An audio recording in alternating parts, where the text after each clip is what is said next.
Yo, what's good everyone? The holidays are right around the corner.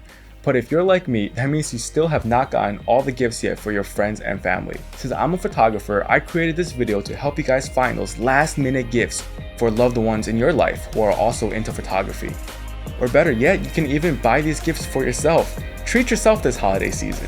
In my opinion, the best gifts are the kinds that I'm going to be using every day. I don't want to get a gift and just have it sit on a shelf for months at a time. So all of the items in this video are ones that I have owned or have used daily in my photography routine. Of course, every item will be listed in the description below. And please use my Amazon affiliate links because it adds no additional cost to you and gives me a small kickback that greatly supports my channel. With that being said, let's just get right to it. Alright, so first up on this list are SD cards. Now I know this may seem boring, but I promise you a photographer can never have enough SD cards. And if you know someone who's still shooting with just one card, definitely get them another, and they will thank you when that card gets corrupted, damaged, or lost. I usually shoot with the A7 III, which has dual card slots, so I write to both cards at the same time for redundancy. This means that if one card fails, I still have my files saved onto the other. This is especially important if you're shooting events and client work, because a lot of those captures are moments that only happen once, and you can't recreate that again. A lot of people don't know this, but SD cards, like a lot of other forms of memory, have a limited life cycle. Once you get past that read and write limit, your SD cards have a higher chance of failure, so definitely swap them out every few years if you've been using an old one. If you're looking for SD cards as a gift or for yourself, I would highly recommend you buy at least a U3 rated card. You can see this usually in the tech specs or on the card itself. This means that it has a high enough transfer speed for 4K video and high burst photos. If you're able to splurge a bit, or if you just want a future-proof card, I would highly recommend you buy the UHS-2 V90 cards. These UHS-2 cards have an extra set of pins on the back, as you can see here, that can help improve read and write speeds dramatically. Not every camera right now supports these cards, but moving forward, more and more cameras are definitely going to be able to support this feature. But if you have an older camera, you can still use these cards because they're backwards compatible. But be warned that UHS-2 cards usually cost a lot more than UHS-1 cards. The Sony ones that I've been using can cost well over $150 for just one SD card. 64GB cards are a great medium between price and storage capacity. Speaking of storage, portable SSDs like this one also make a great gift. These are crucial for people who are on the go and need to offload their files onto an external drive.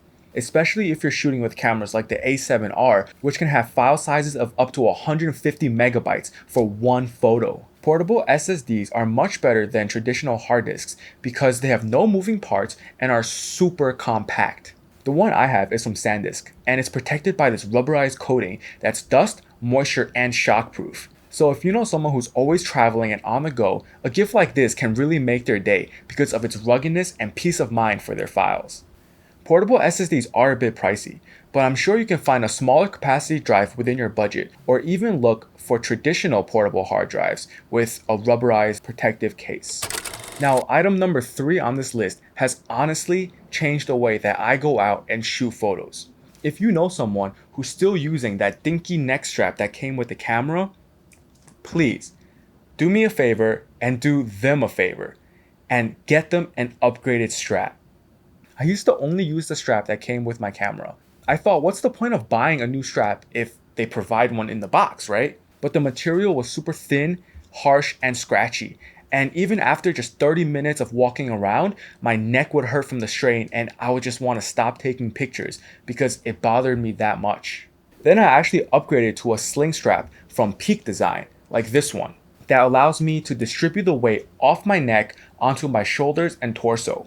This means that I can have my camera hang by my side even with a heavy lens on and be able to walk around and shoot all day without fatigue or strain. The buckles on the strap also allow me to quickly and easily change the length so I can go from a crossbody sling to a neck strap, and I can even detach it from the camera completely if I want. But this is one of the best investments that you can make because shooting and taking photos is an experience, and if your experience isn't good, you're not going to make good photos. Now, item number 4 is a rocket blower.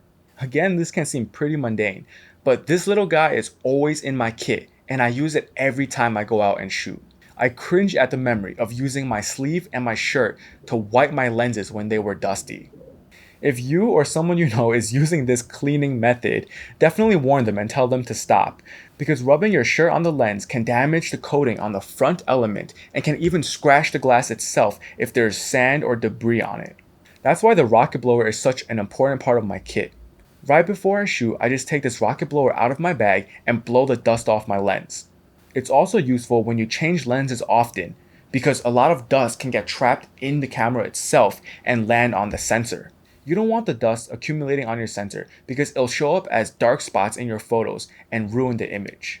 So if you're buying this rocket blower as a gift, I would also highly recommend you pair it with a full cleaning kit. These kits are able to help you get the stickier stuff like dirt and grime off your camera, lenses, and sensor. It's important to keep gear clean and in good condition so that they can work for long periods of time. You don't want stuff getting in your lens causing the autofocus motor to fail or breaking the buttons on your camera.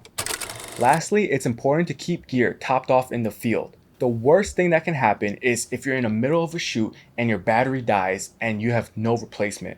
So item number 5 is a portable battery pack. This is actually a gift that was given to me a few years ago and it has saved my butt more than I can count.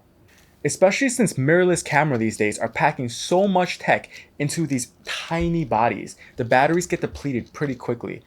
So having a battery pack allows you to be tethered to your camera and continue shooting. The one I have is from Anker and can charge up to 3 devices at the same time. So if my phone is low and my camera is low, I can charge both without issue. Newer ones are even more powerful and feature packed with quick charging, power delivery, wireless charging, and more. With the bigger battery banks, you can charge your whole rig and even your laptop.